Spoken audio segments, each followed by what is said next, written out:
Un tiers des hommes trouvent que leur pénis est de petite taille. 2 tiers des hommes seraient intéressés par des techniques pour agrandir la taille de leur pénis.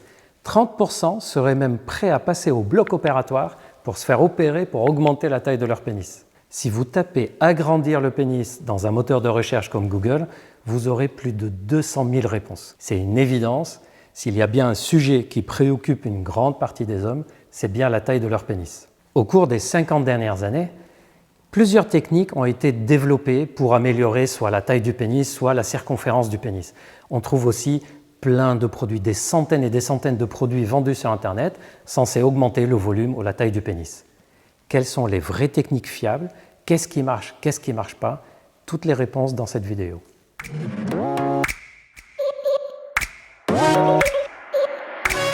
Quelle est la taille normale d'un pénis en érection et au repos? Et surtout, à partir de quand on parle de petit pénis ou micro-pénis? Il a fallu très longtemps avant qu'on ait des chiffres fiables sur la vraie taille du pénis en érection. Pendant très longtemps, on demandait aux hommes de mesurer d'eux-mêmes et on avait des chiffres qui étaient erronés, pas parce que les hommes mentent, mais parce qu'ils se trompent ou les techniques de mesure n'étaient pas les mêmes. En tout cas, nous avons depuis peu des études qui montrent bien la taille du pénis en moyenne au repos et en érection. Je vous ai déjà parlé de tous ces chiffres-là et vous les retrouverez dans la vidéo sur tout ce qu'il y a à savoir sur la taille du pénis.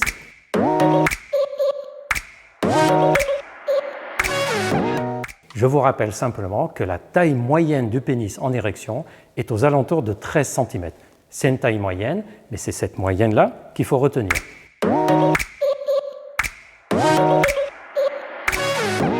Et au repos, c'est aux alentours de 8 à 9 cm en longueur. Alors à partir de quand on parle de micro-pénis ou de petit pénis?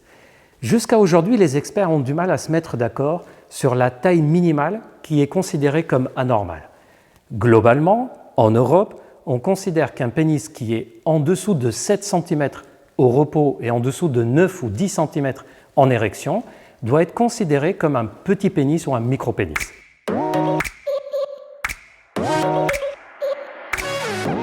Pourquoi c'est si important de savoir si c'est juste un petit pénis, un micro-pénis, ou si c'est un complexe de petit pénis? Parce que quand il s'agit d'un petit pénis, avec les chiffres que je vous ai donnés, d'un point de vue médical, on doit faire attention que ça ne soit pas le reflet d'une anomalie quelconque, un problème hormonal, un problème génétique. Et donc, un homme qui a un pénis de moins de 7 cm, il est conseillé de consulter un médecin ou un urologue parce que des explorations médicales seront nécessaires avant de pouvoir lui apporter des soins. Mais en fait, la très grande majorité des hommes qui consultent en disant que leur pénis est de petite taille, en réalité, ils ont un pénis de taille normale, sauf qu'ils ont l'impression qu'il est de petite taille. Pourquoi? Soit parce qu'ils avaient des mauvaises informations sur quelle est la vraie taille du pénis en érection, quelle est la moyenne, soit parce qu'il y a un complexe psychologique, un peu comme on peut avoir d'autres complexes, on n'aime pas les oreilles, le nez, les yeux. Il y a certains hommes qui ont un complexe psychologique avec la taille de leur pénis, soit tout simplement parce qu'ils s'imaginent qu'en agrandissant leur pénis, ils vont avoir une vie sexuelle plus satisfaisante. En tout cas, les recommandations médicales sont très claires. Un homme qui a un micro-pénis, selon les mesures que je vous ai données, relève d'une prise en charge médicale avec un bilan, et lui, on va pouvoir lui proposer des techniques chirurgicales pour améliorer la taille du pénis. Les hommes qui ne relèvent pas d'un micro-pénis au sens médical, il est déconseillé d'avoir des interventions, il est déconseillé d'avoir des soins. C'est logique, on ne se fait pas opérer et on n'utilise pas des techniques pour améliorer quelque chose qui est déjà normal.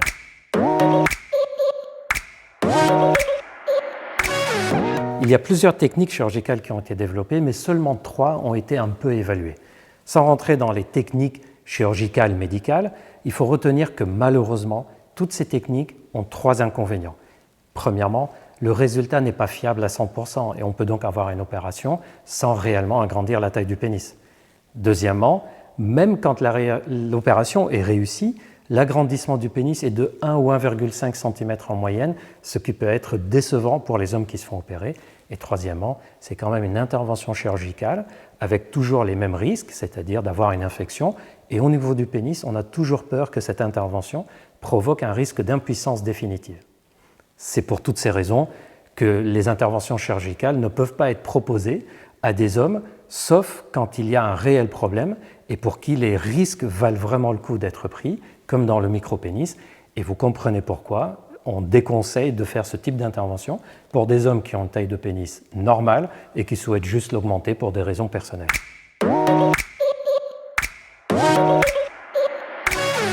Il y a d'autres techniques chirurgicales qui sont intéressées à augmenter le volume, le diamètre du pénis et non pas sa taille, en injectant par exemple de la graisse sous la peau ou en mettant des produits de type cartilagineux. Malheureusement, là aussi, les résultats ne sont pas fiables et surtout, le résultat est d'un point de vue esthétique souvent décevant, avec une érection qui est entourée de graisse et donc on a l'impression que l'érection est molle, ou encore, ce qu'on met sous la peau pour agrandir le volume peut bouger et ça donne une forme disgracieuse au pénis.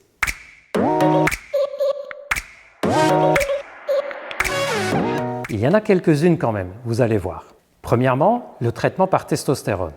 C'est quelque chose, bien sûr, qui ne peut se faire que sur prescription médicale et surtout, il n'a aucun intérêt après l'âge de 18-19 ans parce qu'après cet âge-là, le pénis ne répond plus à la testostérone.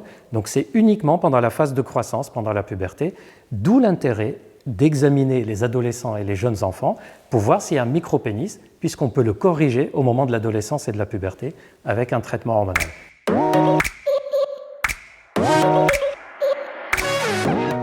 Au-delà de la puberté, ça n'a aucun intérêt et ça peut même être dangereux de prendre de la testostérone juste pour augmenter la taille du pénis. J'insiste dessus parce qu'il y a beaucoup de produits vendus sur Internet où on vous promet d'augmenter le volume de testostérone, ou plutôt le taux de testostérone dans le sang, pour augmenter le volume du pénis. Surtout, on ne fait pas ça sans un avis médical.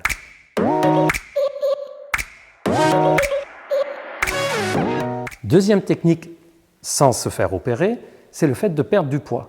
Et oui, le fait de perdre de la graisse au niveau du ventre va augmenter la taille de pénis par deux biais. Premièrement, quand on a de la graisse au niveau du bas du ventre, naturellement, cette graisse elle va venir enfouir la base de la verge. Et donc, on va avoir l'impression que le pénis est de petite taille, alors qu'il y a une partie qui est simplement cachée. Et donc, la meilleure façon de révéler encore plus votre pénis, c'est de ne pas prendre de la graisse au niveau du ventre. Mais il y a aussi une autre raison, c'est que la graisse qu'on a au niveau du ventre a une fâcheuse tendance à transformer l'hormone masculine en une hormone féminine. Et donc, plus on accumule de graisse au niveau du ventre, moins on va avoir de testostérone et plus notre pénis risque de rétrécir. On a tout intérêt donc en tant qu'homme, si on veut préserver notre pénis, de préserver notre ventre. La taille du pénis augmente si le tour de taille diminue.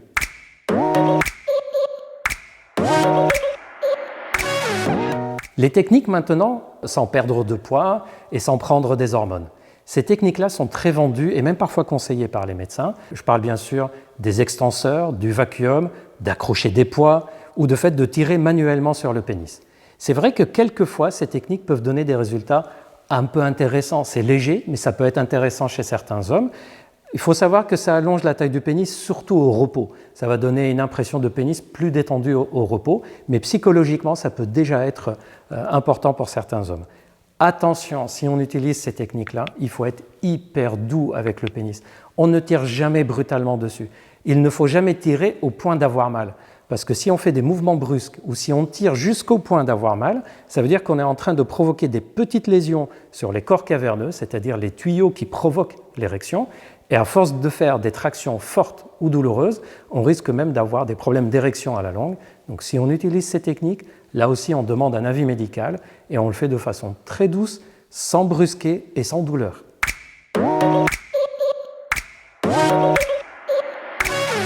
Quatrième technique, quelques médecins conseillent parfois les médicaments qui sont prévus à la base pour l'érection, pour améliorer l'érection. Et on s'est rendu compte que si on utilisait des toutes petites quantités de ces médicaments, pris de façon régulière, ça va amener le sang dans le pénis et en fait ça va le remplir. Ça va donner quoi? Un volume de pénis plus important et ça va pousser le pénis vers l'extérieur. Les résultats ne sont pas validés et ça semble plutôt donner des bons résultats quand on prend le médicament. Et dès qu'on arrête le médicament, les résultats semblent un peu partir, un peu à la fois disparaître.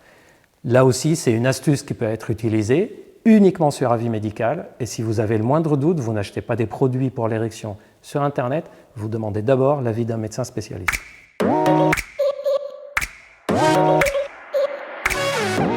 Et qu'en est-il des produits vendus sur Internet? Il y en a des centaines, peut-être même des milliers.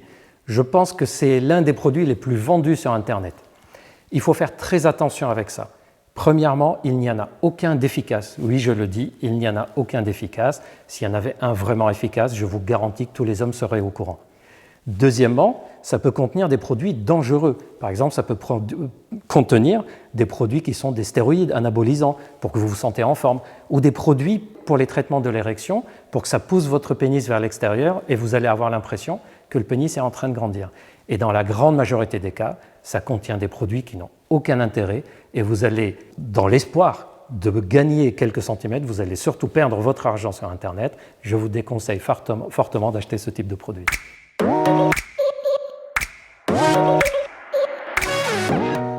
Ce qu'il faut retenir, c'est que dans la très grande majorité des cas, la taille du pénis est normale. On sait que les petits pénis, micro-pénis, c'est moins de 2-3% des hommes. Si vous avez un doute sur votre pénis, mesurez-le tranquillement.